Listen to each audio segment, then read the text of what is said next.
कस्तूरी तिलकं ललाटपटले वक्षः स्थले कौस्तुभं नासाग्रे वरमौक्तिकं करतले वेणुः करे कङ्कणं सर्वाङ्गे हरिचन्दनं सुललितं कंठे च मुक्तावली गोपस्त्री परिवेष्टितो विजयते गोपाल चूड़ामणि। माखन चोर नटखट नंदलाल की कृपा से आप सभी के जीवन में प्रेम, आनंद और समृद्धि का वास हो। कृष्ण की वंशी की मधुर तान से आपका जीवन मधुरता और भक्ति से भर जाए। भाद्रपद अष्टमी की पावन बेला पर लड्डू गोपाल आपके घर आंगन में सुख शांति और प्रेम बरसाएं। आप सभी भक्तजनों को श्री कृष्ण जन्माष्टमी की हार्दिक शुभकामनाएं। प्रिय भक्तजनों, आज हम सभी मिलकर उस दिव्य श्री कृष्ण जन्मोत्सव कथा का श्रवण करेंगे, जिसे सुनना स्वयं में एक महान पुण्य है। शास्त्रों में वर्णन है कि कलयुग में श्री कृष्ण जन्माष्टमी की कथा पाप नाशिनी, संकट हारिणी और मोक्षदायिनी है। जो भी भक्त इस कथा को श्रद्धा, प्रेम और एकाग्र मन से सुनता है, उसके जन्म जन्मांतर के पाप क्षीण हो जाते हैं। जीवन के क्लेश, भय और दुख दूर होकर हृदय में भक्ति, आनंद और शांति का वास हो जाता है। अब कल्पना कीजिए द्वापर युग के उस भयावह और साथ ही दिव्य समय की, जब मथुरा का कारागार घने अंधकार में डूबा है। ऊंची ठंडी सीलन भरी दीवारें, लोहे के भारी भरकम द्वार, चारों ओर कंस के सैनिकों की कठोर पहरेदारी और भीतर माता देवकी और पिता वासुदेव लोहे की जंजीरों और बेड़ियों में जकड़े थके हुए किंतु मन में अटल विश्वास लिए बैठे हैं। अचानक उस घनघोर अंधकार में एक अलौकिक प्रकाश फैलने लगता है। एक ऐसा प्रकाश जो किसी दीपक या मशाल का नहीं, बल्कि स्वयं दिव्यता का तेज है। कारागार की दीवारें मानो प्रकाश से स्नान करने लगती हैं और उसी तेज से प्रकट होते हैं भगवान श्री विष्णु। वे अपने शंख, चक्र, गदा और पद्म से अलंकृत पीतांबर धारण किए गरुड़ ध्वज के साथ चार भुजाओं वाले चतुर्भुज रूप में देवकी वासुदेव के सम्मुख खड़े हैं। उनकी वाणी अमृत के समान मधुर और आश्वासन से भरी है। देवकी वासुदेव, भय मत करो, मैं तुम्हारा अष्टम पुत्र हूँ, विष्णु का अवतार, जो इस धरती पर धर्म की स्थापना और अधर्म के विनाश के लिए आया है। तुम्हारा ये कष्ट शीघ्र समाप्त होगा और मेरी लीला संपूर्ण जगत में प्रेम और भक्ति का दीप जलाएगी। उस क्षण कारागार, जो अब तक पीड़ा का प्रतीक था, एक दिव्य मंदिर में परिवर्तित हो जाता है। देवकी और वसुदेव के नेत्रों से अश्रुधारा बह निकलती है। वह अश्रु दुख के नहीं, बल्कि अपने ही पुत्र में प्रभु के साक्षात दर्शन पाने के आनंद और विस्मय के हैं। प्रिय श्रोताओ, श्री कृष्ण की जन्म कथा सुनने से पहले ये अत्यंत आवश्यक है कि हम उनके भक्तों की कथाएं भी सुने, क्योंकि भगवान केवल अपने अवतारों और लीला के माध्यम से ही नहीं, बल्कि अपने भक्तों के साथ निभाए गए प्रेम और भक्ति के रिश्तों से भी संसार में प्रसन्नता और प्रेरणा फैलाते हैं। भगवान के भक्तों की कथाएं हमें ये सिखाती हैं कि ईश्वर तक पहुंचने का मार्ग केवल वैभव या कर्मकांड से नहीं, बल्कि निष्कपट प्रेम, अडिग विश्वास और समर्पण से होता है। तो आइए पहले सुनते हैं भगवान के एक ऐसे ही भक्त की कथा। भगवान जानते हैं कि मेरा ये भक्त निर्मल है, ये कोई छल कपट करना नहीं जानता, तो ऐसे में वो अपने ऐसे भोले भाले भक्त की रक्षा या भक्त की सहायता जरूर करते हैं। भक्त धन्ना जी का जन्म मुंबई के पास में एक गांव में हुआ था और वे एक जाट घराने से संबंधित थे। धन्ना जी के माता पिता कृषि और पशुपालन करके अपना जीवन बिताया करते थे और उनके पास धन का बहुत अभाव था।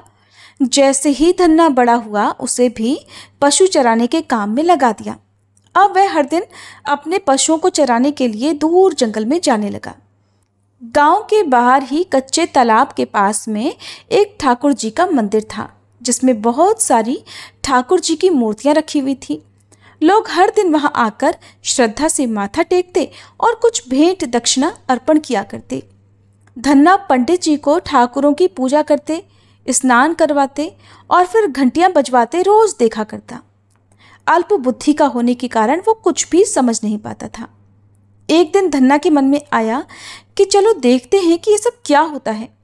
फिर उसने एक दिन मंदिर में जाकर पंडित जी से पूछ लिया कि पंडित जी, आप हर दिन मूर्तियों के आगे बैठकर क्या करते हो? पंडित जी ने बताया कि हम ठाकुर जी की सेवा करते हैं और ठाकुर जी की सेवा करने से सारी इच्छाएं पूर्ण हो जाती हैं। धन्ना ने सुना तो कहा, पंडित जी एक काम कीजिए, ये ठाकुर जी मुझे भी दे दो। भोले भाले धन्ना ने सोचा कि उनका परिवार बहुत गरीबी में जीवन बिताता है, शायद ठाकुर जी उनकी भी गरीबी दूर कर दें। इसी प्रकार सोचते हुए उसने पंडित जी से बार बार ठाकुर जी को लेने की जिद करनी शुरू कर दी। पंडित जी ने देखा तो सोचा कि ये बालक ऐसे नहीं मानेगा, तो उस बालक से छुटकारा पाने के लिए पंडित जी ने कपड़े में एक पत्थर को लपेट कर दे दिया। घर जाकर धन्ना ने पत्थर को ही ठाकुर समझकर उन्हें बड़े प्यार से स्नान कराया और फिर भोग लगाने के लिए कहने लगा। जब धन्ना ने देखा कि ठाकुर जी तो भोग ग्रहण ही नहीं कर रहे, तो वह उनसे बार बार प्रार्थना करने लगा। धन्ना ने ठाकुर जी के आगे कसम खाई कि ठाकुर जी, अगर आप नहीं खाएंगे तो मैं भी भूखा रहूंगा। मासूम धन्ना की ये जिद देखकर भगवान प्रकट हो गए और उसके द्वारा रखी गई लस्सी और रोटी का भोग लगा लिया। इस तरह धन्ना ने अपने भोलेपन में पूजा करने और साफ मन से पत्थर में भी भगवान को पा लिया। कुछ समय बीतने के बाद धन्ना को एक दिन लगा कि उसके माता पिता बूढ़े हो रहे हैं और वो अकेला नवयुवक था। उसे ख्याल आया कि ठाकुर जी की पूजा करके उन्हें प्रसन्न करके सब कुछ पाया जा सकता है, तो उसे ये भी जरूर करना होगा ताकि उसके घर की गरीबी दूर हो जाए और उनके घर में सुख आ जाए। ऐसा ही सोचकर वह एक बार फिर से ठाकुर जी के मंदिर में पंडित जी के पास गया और पंडित जी से ठाकुर जी को पाने की जिद करने लगा। पंडित जी ने पहले तो ठाकुर जी देने से मना कर दिया कि वो ठाकुर जी की पूजा अकेले नहीं कर पाएगा, और पंडित जी ने यह भी कहा कि दूसरा तुम अनपढ़ हो, तीसरा ये कि ठाकुर जी तो मंदिर के बिना कहीं भी नहीं रहते, इसलिए वो तुम्हारे घर जाकर प्रसन्न ही नहीं होंगे। इसलिए धन्ना तुम जिद मत करो और अपने खेतों की देखभाल करो। ब्राह्मण का धर्म है पूजा पाठ करना और जाट का काम है अनाज पैदा करना। पंडित जी की बात सुनकर धन्ना टस से मस नहीं हुआ और वो जिद करता रहा। जब वो जिद करता रहा तो अपनी पिटाई के डर से पंडित जी ने जो शालिग्राम जी के मंदिर में एक फालतू पत्थर पड़ा हुआ था उसी को उठाकर धन्ना को दे दिया और पूजा पाठ की विधि भी बता दी। ठाकुर जी को पाकर पूरी रात धन्ना को नींद नहीं आई। बेचैनी से करवटें बदलता हुआ पूरी रात सोचता रहा कि वो ठाकुर जी को ले तो आया है, अब ठाकुर जी को कैसे प्रसन्न करेगा और उनसे क्या क्या मांगेगा। सुबह उठकर अपने नहाने के बाद उसने ठाकुर जी को स्नान कराया, भक्ति भाव से बैठकर लस्सी बनाई, मक्खन निकाला और फिर रोटी पकाई और एक बर्तन में रखकर ठाकुर जी से प्रार्थना करने लगा, हे प्रभु भोग लगाओ, मुझ गरीब के पास तो ये रोटी लस्सी और मक्खन ही मिलेगा, इसके अलावा तो मेरे पास भोग लगाने के लिए कुछ भी नहीं है। प्रभु भोग लगाओ, अभी तो मेरे पास बस यही चीजें हैं, जब आप और भी चीजें दोगे तो आपके आगे वो भी रख दूंगा। अब धन्ना बैठकर ठाकुर जी को देखता रहा, भला पत्थर भोजन कैसे करे। अब तक तो धन्ना ने मंदिर में यही देखा था कि पंडित जी ठाकुर जी को भोग लगाते थे और उसके कुछ देर बाद ही वो भोग सारा वहां से गायब हो जाता था। भोला भाला धन्ना सोचता था कि शायद ठाकुर जी ने सारा भोग ग्रहण कर लिया है, बल्कि होता ये था कि पंडित जी भोग का बहाना बनाकर सारी सामग्री अपने घर ले जाते थे। भोले भाले बालक को इस बात की जानकारी नहीं थी। जब उसने देखा कि भगवान के आगे तो भोग ऐसे ही रखा हुआ है, तो वह बड़ा बेचैन होकर कहने लगा, हे प्रभु क्या बात है, आप भोग क्यों नहीं लगा रहे? क्या आप जाट के हाथ का प्रसाद नहीं खाते? मंदिर में तो आप पंडित जी के हाथों से तुरंत ही भोग स्वीकार कर लेते थे, इतनी देर भी नहीं लगाते थे, और अगर आज आपने ये प्रसाद नहीं खाया तो मैं मर जाऊंगा, लेकिन आपके बगैर नहीं खाऊंगा।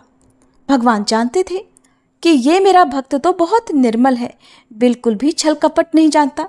अब तो मुझे प्रकट होना ही पड़ेगा। 1 घंटा और बीतने के बाद धन्ना ने क्या देखा कि सामने कान्हा जी विराजमान है। कमर में मुरली खोसी हुई है, सिर पर मुकुट विराजमान है और बड़े प्यार से रोटी मक्खन के साथ खा रहे हैं और साथ ही साथ लस्सी भी पी रहे हैं। भोजन ग्रहण करने के बाद भगवान बोले, धन्ना जो इच्छा है मांग लो, मैं तुम पर बहुत प्रसन्न हूँ। धन्ना ने हाथ जोड़कर भगवान से प्रार्थना की कि प्रभु, जो आपकी भक्ति करते हैं आप तो उनके सारे काम संवार देते हैं। मुझे गेहूँ, दाल और घी भी दीजिए, मैं खुश हो जाऊंगा।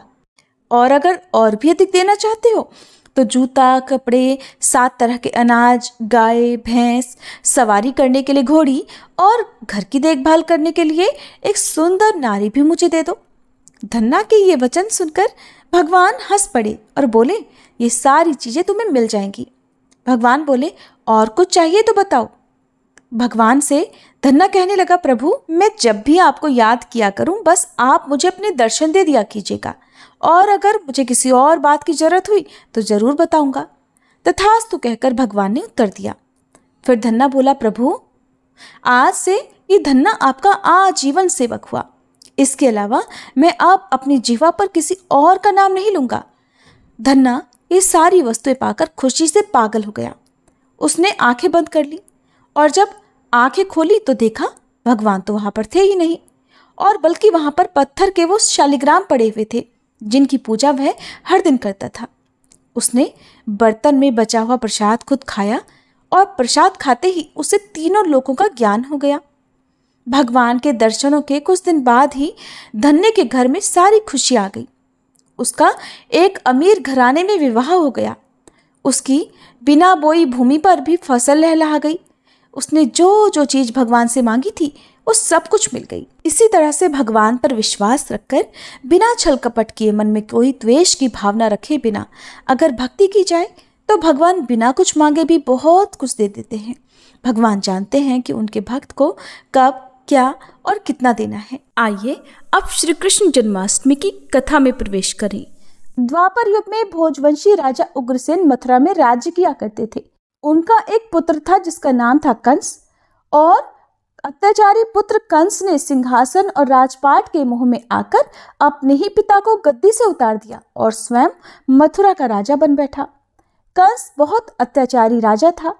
अपनी ताकत दिखाने के लिए अपनी प्रजा को प्रताड़ित करना तो मानो उसका शौक ही बन गया था। वह अपनी प्रजा को मारता, उनसे अत्यधिक कर वसूलता। कंस के राजकाल में प्रजा बेहद दुखी थी, लेकिन बेचारी दुखी प्रजा जाती भी तो किसके पास, क्योंकि राजा के आगे भला किसकी चल सकती है। पर कहते हैं ना कि एक न एक दिन सभी के पापों का घड़ा भरता है। कंस के साथ भी ऐसा ही हुआ। कंस की बहन देवकी का विवाह वसुदेव नाम के यदुवंशी सरदार के साथ हुआ था। कंस अपनी बहन से बहुत अधिक प्रेम करता था। देवकी कंस की लाडली हुआ करती थी।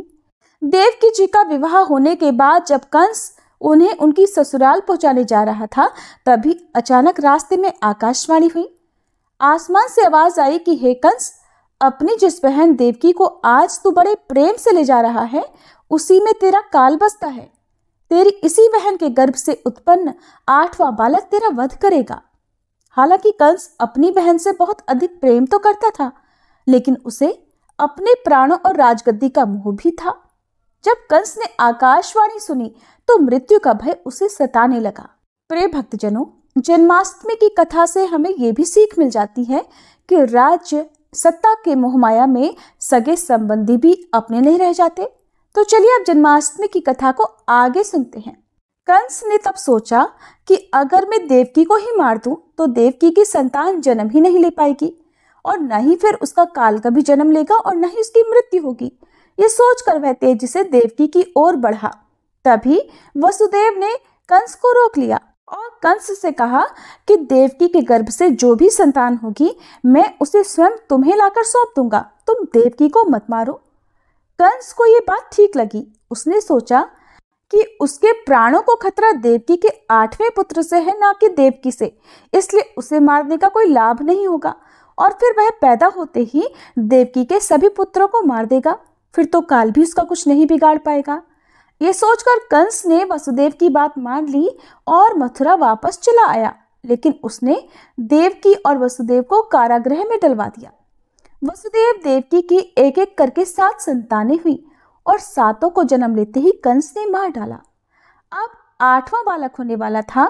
मृत्यु का डर कंस के मन में गहराने लगा। वो ये नहीं चाहता था कि देवकी और वसुदेव का ये पुत्र किसी भी हाल में जीवित बचे, इसलिए उसने पहले से ही कारागार में देवकी और वसुदेव पर कड़े पहरे बिठा दिए।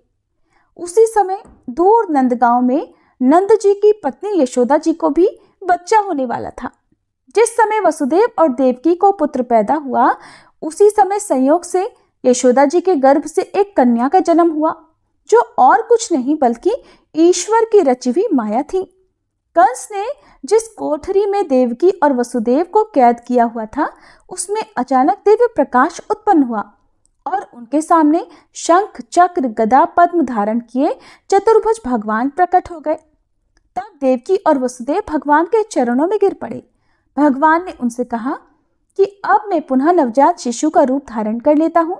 वसुदेव, तुम मुझे इसी समय अपने मित्र नंद जी के घर गोकुल में भेजाओ और उनके यहाँ जो कन्या जन्मी है उसे लाकर कंस को सौंप दो। इस समय वातावरण अनुकूल नहीं है, फिर भी तुम चिंता मत करो। जागते हुए पहरेदार सो जाएंगे, कारागृह के फाटक अपने आप खुल जाएंगे और उफनती हुई अथाह यमुना तुमको पार जाने का मार्ग दे देगी। फिर वैसा ही हुआ। काल कोठरी के द्वार अपने आप खुलते गए और सभी पहरेदार सो गए।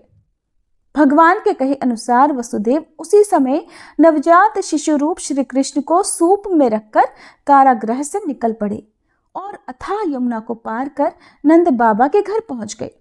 वहां उन्होंने नवजात शिशु को यशोदा जी के साथ सुला दिया और नवजात कन्या को लेकर मथुरा वापस आ गए।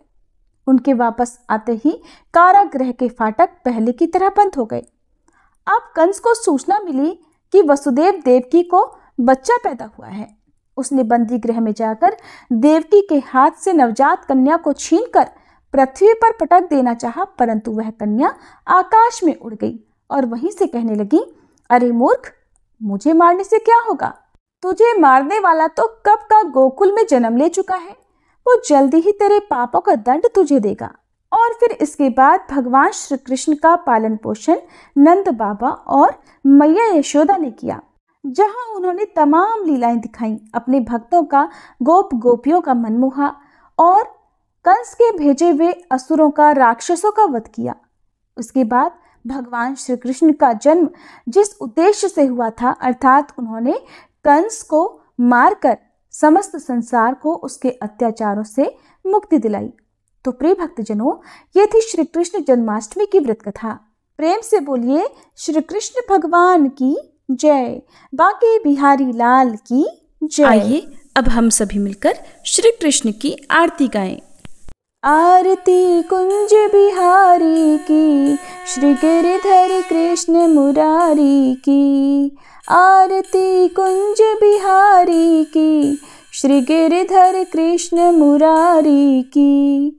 गले में वैजंती माला, बजावे मुरली मधुर बाला। श्रवण में कुंडल झलकाला, नंद के आनंद नंद लाला। गगन सम अंग कांति काली, राधिका चमक रही आली। लतन में ठाड़े वनमाली, भ्रमर सी अलक। कस्तूरी तिलक, चंद्र सी झलक। ललित छवि श्यामा प्यारी की, श्री गिरिधर कृष्ण मुरारी की।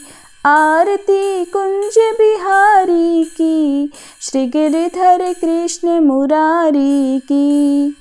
कनकमय मोर मुकुट विलसे, देवता दर्शन को तरसे। गगन सो सुमन राशि बरसे, बजे मुरचंग मधुर मृदंग। ग्वाल ने संग अतुल रति गोप कुमारी की, श्री गिरधर कृष्ण मुरारी की। आरती कुंज बिहारी की, श्री गिरधर कृष्ण मुरारी की। जहाँ ते प्रकट भई गंगा, सकल मन हारिणी श्री गंगा। स्मरण ते होत मोह भंगा, बसी शिव शीश जटा के बीच। हरे अघ कीच चरण छवि श्री बनवारी की, श्री गिरधर कृष्ण मुरारी की। आरती कुंज बिहारी की, श्री गिरधर कृष्ण मुरारी की। चमकती उज्ज्वल तट रेणु, बज रही वृंदावन वेणु। चहु दिसि गोपी ग्वाल धेनु, हसत मृदु मंद चांदनी चंद। कटत भव फंद टेर सुन दीन दुखारी की, श्री गिरधर कृष्ण मुरारी की। आरती कुंज बिहारी की, श्री गिरधर कृष्ण मुरारी की। आरती कुंज बिहारी की, श्री गिरधर कृष्ण मुरारी की।